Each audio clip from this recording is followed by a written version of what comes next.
Kota Cantik, itulah sebutan untuk kota Palangkaraya yang merupakan ibu kota Provinsi Kalimantan Tengah. Kota dengan topologi yang terdiri dari tanah datar dan berbukit ini juga memiliki wisata alam yang tidak kalah indah. Salah satunya adalah Taman Nasional Sebangau.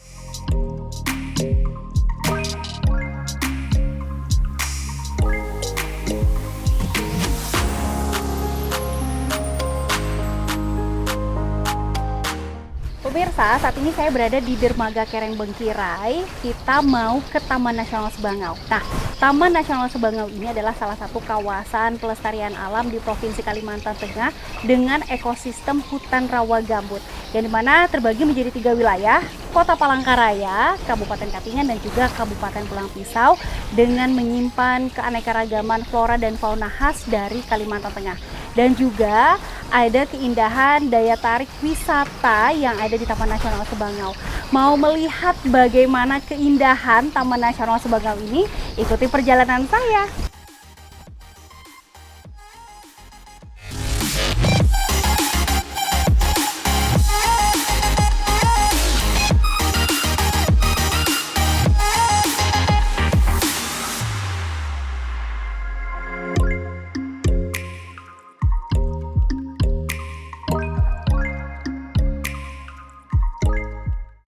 Untuk menyusuri Taman Nasional Sebangau ini, saya akan menggunakan perahu atau biasa disebut kelotok. Isi satu orang.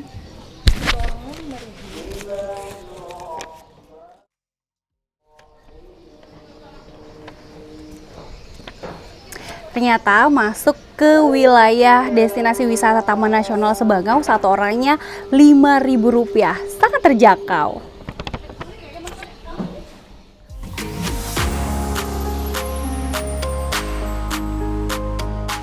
Ini dia pemirsa, perahu yang akan saya gunakan. Dan perjalanan saya kali ini akan bergabung dengan pengunjung lainnya.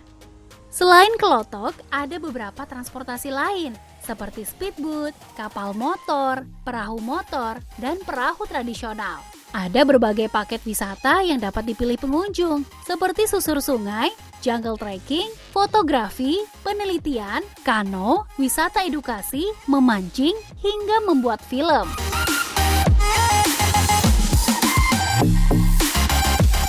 Namun kali ini saya akan mengikuti rombongan untuk berwisata ke wisata Batu Ampar.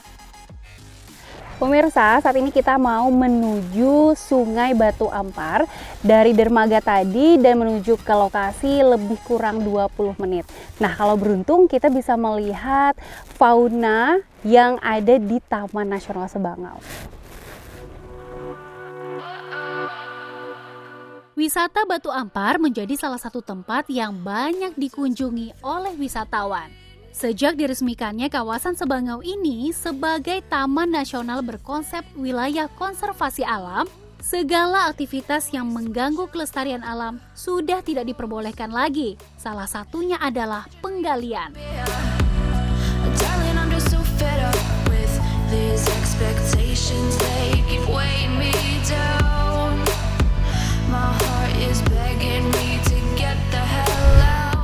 Nah, pemirsa, saat ini saya berada di puncak Bukit Batu Ampar. Nah, di sini kalau melihat di pemandangan di sini, ini ada beberapa titik bekas galian masyarakat. Kemudian saat diresmikannya Taman Nasional Sebangau ini menjadi wilayah konservasi alam, maka siapapun tidak boleh melakukan aktivitas apapun yang merusak seluruh ekosistem alam ini, baik itu galian, kemudian pembalakan, pembakaran juga. Dan dari Bukit Batu Ampar ini kita bisa melihat pemandangan pohon-pohon di wilayah Taman Nasional Sebangau. Masih asri, masih hijau. Kita lihat di sana tuh.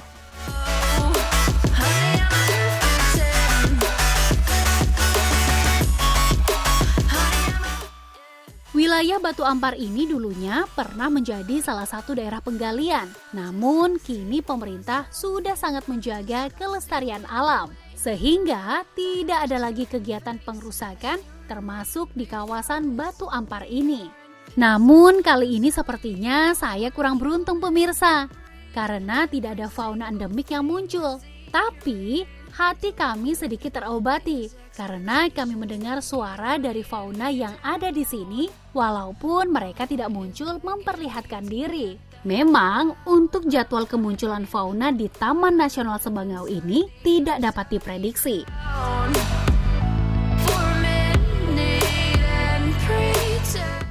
Namun pemirsa, meskipun tidak bertemu dengan fauna endemik di kawasan Taman Nasional Sebangau, Mas Mulyana yang memandu kami selama berkeliling mengajak kami untuk melihat salah satu flora pemangsa fauna.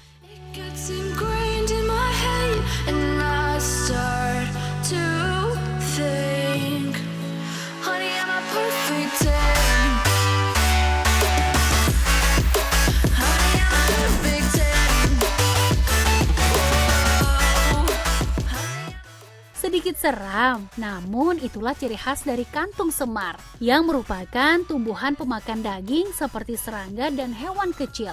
Habitat kantong semar paling banyak ditemui di wilayah Kalimantan dan Sumatera. Selain itu, air yang ada pada kantung semar juga dapat diminum. Namun pemirsa, Anda harus pastikan air yang ada di dalam kantung benar-benar bersih dan tidak ada serangga di dalamnya. Selain kantung semar, ada beberapa flora khas seperti anggrek, anggrek buntut kucing, dan bunga lipstik. Tidak kalah dengan flora, fauna endemik seperti orangutan, burung rangkong, macan dahan, dan kelasi yang dapat kita jumpai di Taman Nasional Sebangau. Namun dikarenakan rombongan yang saya ikuti kali ini tidak menyusuri lebih jauh lagi Taman Nasional Sebangau ini, maka kita tidak bisa menuju lokasi fauna tersebut. Sedangkan apabila kita telusuri lebih jauh lagi Taman Nasional Sebangau ini, akan lebih banyak kita jumpai berbagai destinasi.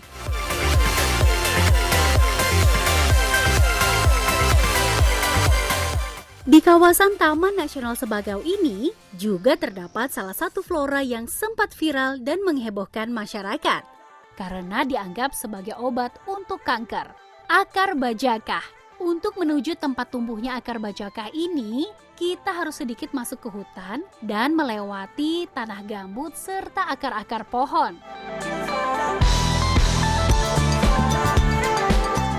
Nah pemirsa, ini adalah akar bajakah, yang dimana akar bajakah ini sebenarnya menjadi ciri khas ya Pak ya, dari Kalimantan Tengah dan tumbuhnya di pepohonan yang ada di Taman Nasional Sebangau. Ini bisa dimanfaatkan untuk obat tradisional, untuk mengobati kanker ya Pak ya, dan penyakit-penyakit lain ya secara tradisional. Jadi cukup diambil, dibersihkan seperti ini lalu direbus.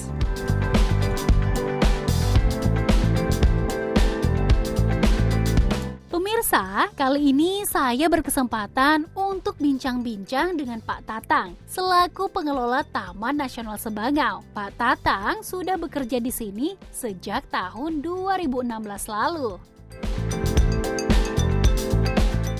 Pemirsa, saat ini saya bersama Pak Tatang, yaitu pengelola wisata alam di Taman Nasional Sebangau.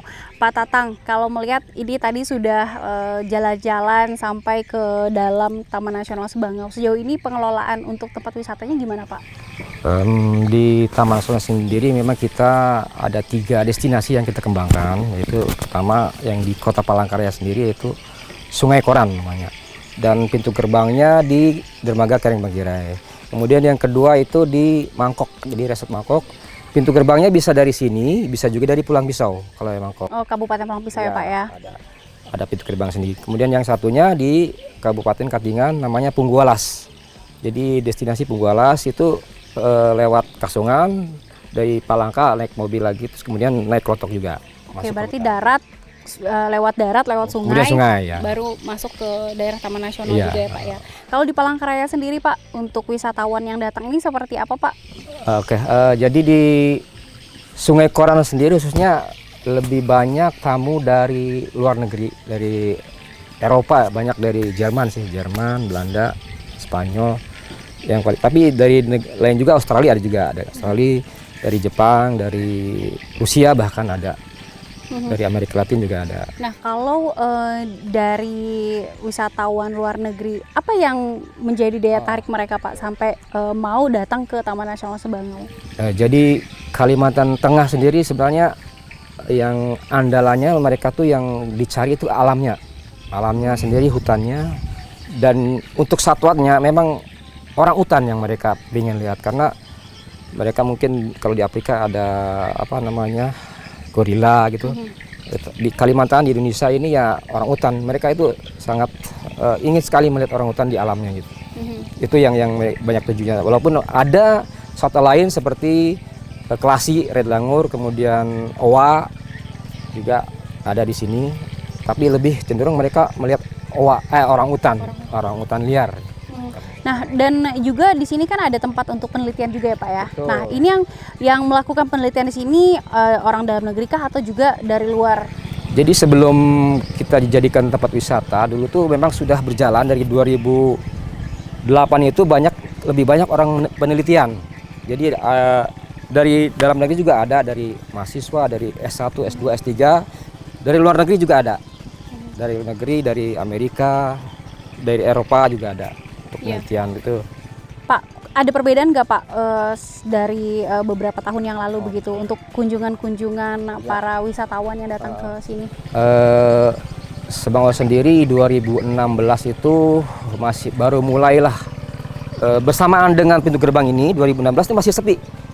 Akhir 2016 itu baru ada satu yang kapal besar itu. Nah, di situ promosi kita terus di medsos, terus kita undang travel agent untuk survei. Nah, dari 2016 sampai 2019 sebelum Covid itu naik terus. Wisata pengunjungan dari luar negeri, dari domestik juga, dari Jakarta, dari lokal juga ada gitu. Nah, tempat ini kan Pak untuk bisa masuk ke Taman Nasional Sebangau ini kan ada yang naik perahu-perahu gitu ya Pak ya. Nah, ini perahu-perahu ini memang disiapkan dari pihak pengelola Taman Nasional Sebangau atau bekerja sama begitu dengan masyarakat sekitar. Karena kalau melihat pertama masuk kan banyak pemukiman penduduk yang di pinggiran sungai ya Pak ya di sini. Jadi yang untuk ke Sebangau sendiri itu pakai klotok yang lebih kecil, untuk 3 orang, 4 orang. Itu masyarakat binaan kita. Mereka bentuk, kita bina, kita ikutkan pelatihan sebagai guide, pelatihan tentang wisata. Jadi kerjasama kita bina mereka gitu. Ya, Pak, boleh Pak sampaikan ke masyarakat begitu, khususnya masyarakat di Kalimantan Tengah, di luar Kalimantan Tengah, bahkan di luar negeri pun yang ingin berkunjung ke Taman Nasional Sebangau, Pak. Pesan gitu ya. Pesan saya mungkin mari berkunjung ke Taman Nasional Sebangau. Kunjungan Bapak Ibu dan teman-teman semuanya itu salah satu mendukung pelestarian alam di Taman Nasional Sebangau gitu. Dan untuk meningkatkan kesejahteraan masyarakat karena mereka dapat itu. Iya, ada UMKM juga Pak ya yang ikut di sini. Ya. Dan juga bisa sambil edukasi juga ya Pak ya ke Taman Nasional Sebangau. Tentang pelestarian alam. Ya, tentang salah satunya tidak buang sampah sembarangan di sungai bukan tempat buang sampah dan lain-lain. Menjaga hutannya juga, satwa liarnya tidak diburu seperti itu. Baik, Pak Tatang, terima kasih informasinya dan semoga semakin banyak para wisatawan datang, tidak hanya dari lokal tapi juga mancanegara ya Pak ya.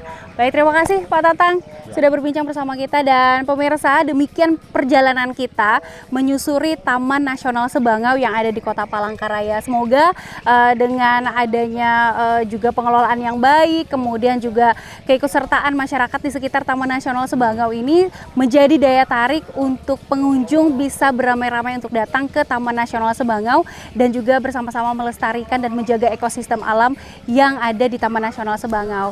Sampai jumpa.